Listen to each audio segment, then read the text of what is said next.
accept Mauvika's sacrifice for the Lord of the Night as her death, and I will bear witness. Thus concludes the deal I made with Xbalanque several thousand years ago. Lord of the Night, you may now begin.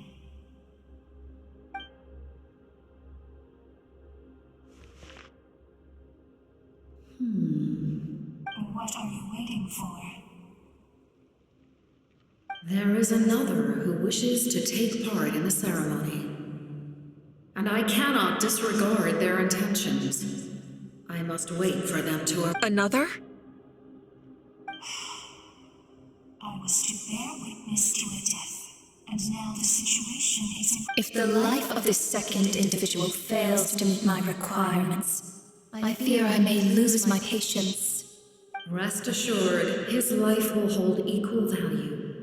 I am the helper of humanity, and I must always place their demands first. Cumbersome. But there is nothing to be done. Wait, this feeling... We made it.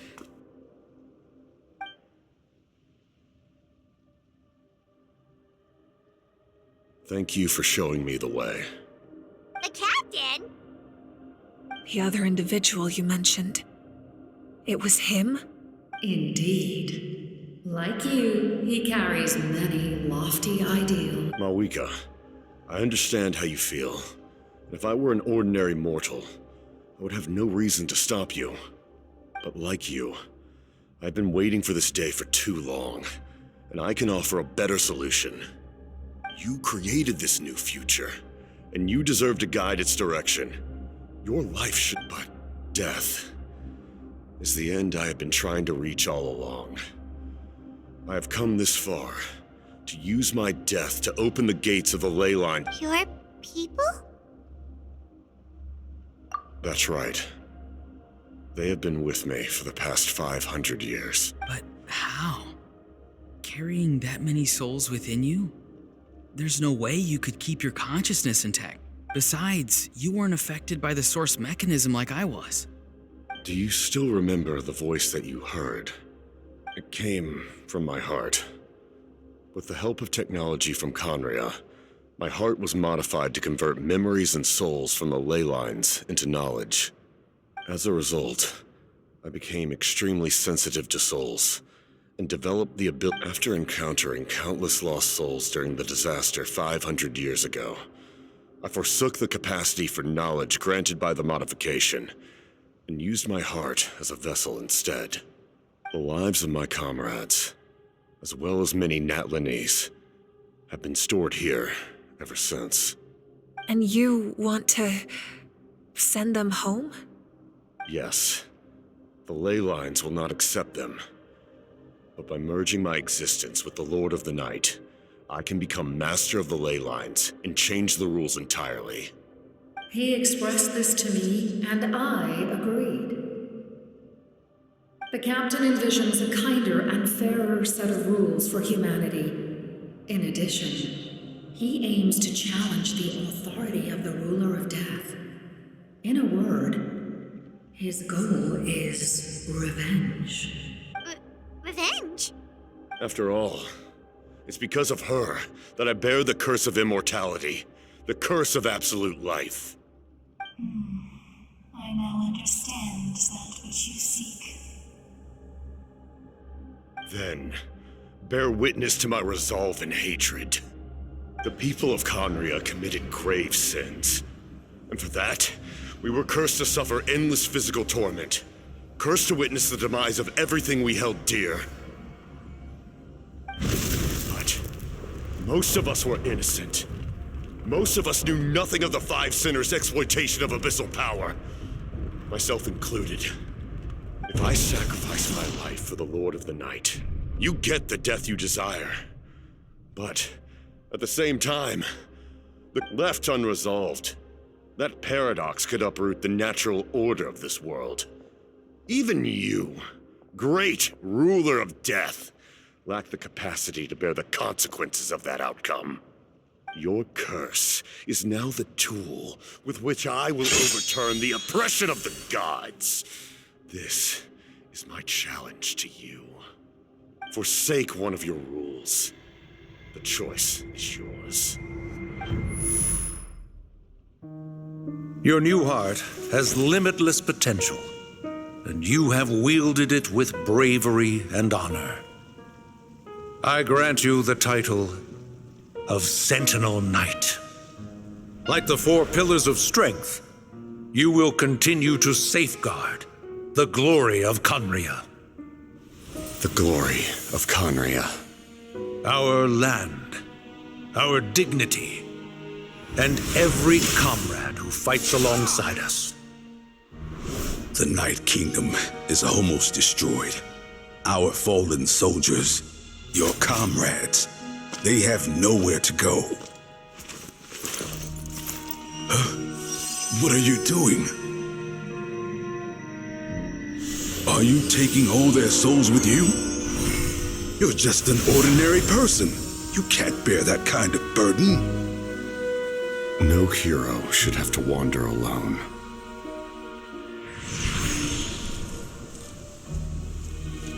The curse of immortality. Using immortality to fight death. Using my rules against me. Make your choice. Reject your rules. Or allow me to trigger the paradox. The curse of immortality must stand. Use it to fulfill your final wish.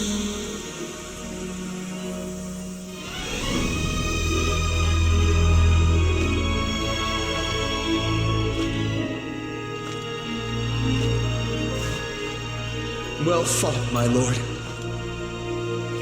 Thank you for everything.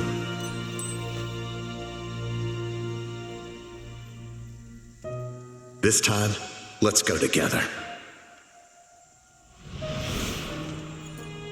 Yes. Let's go together.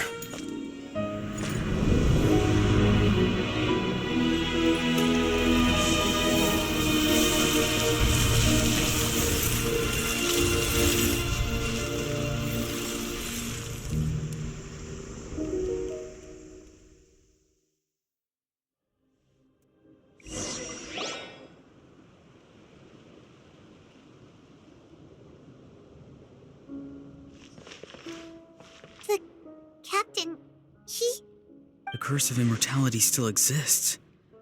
Does that mean the captain will never move from this place? Lord of the Night, is the captain still with us? There is no need to pursue traces of him. For those cursed with immortality, release from the mortal coil is the greatest form of peace. Even so, please pass on my gratitude. His long journey has finally come to a close. I suppose this is a happy ending for him. I cannot imagine how much pain he endured over the past 500 years, or how much strength it took to never stray from his goal. There's something I've been trying to figure out. I don't think I ever saw him sleep. I tried to ask him about it on the way here, but he didn't answer. It's probably due to the voices. When souls merge in a single being, their voices echo endless. Souls that retain memories of their death often scream and wail in despair. Considering the number of souls inside him, that effect would be even greater. so, over the past 500 years, he didn't sleep? At all?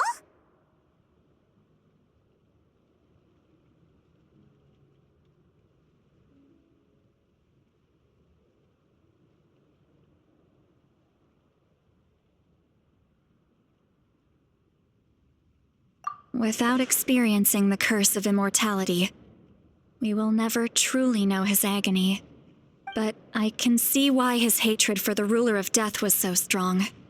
In the end, he used that immortality to his advantage, and granted the Lord of the Night eternal life by fusing his existence with hers.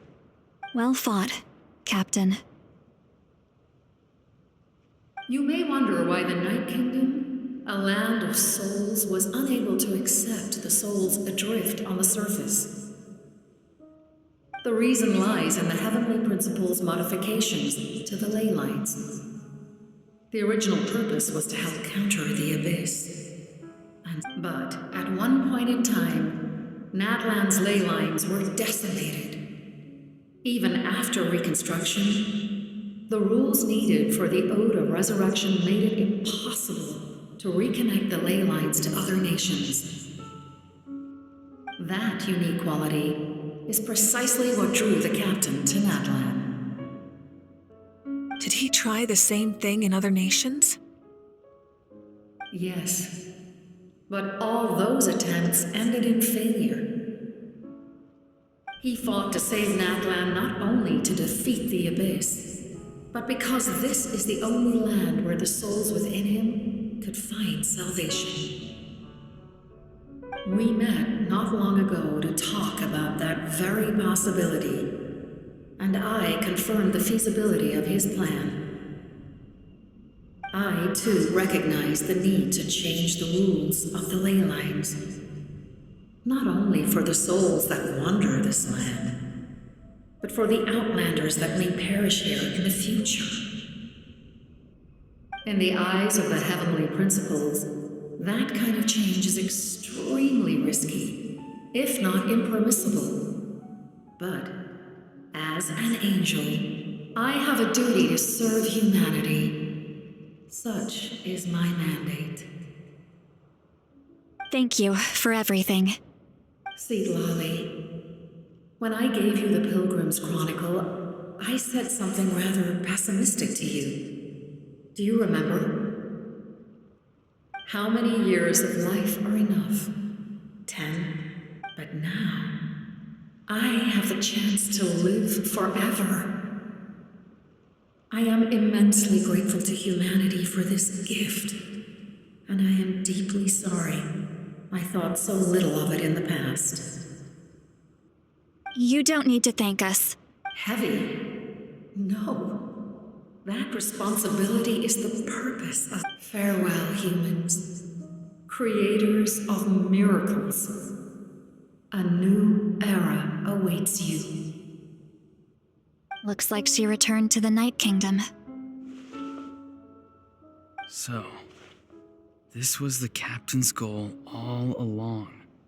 He fought to the end for all those souls and challenged the rules of the world in the process. He was an outstanding warrior. He took on a burden that was meant for me and even brought about a better outcome. It would seem I lost this duel. He was right. Natlan needs a leader to guide its future. If not a successor, then that responsibility will continue to be mine to bear. But for now, let us pay our final respects to this fallen hero.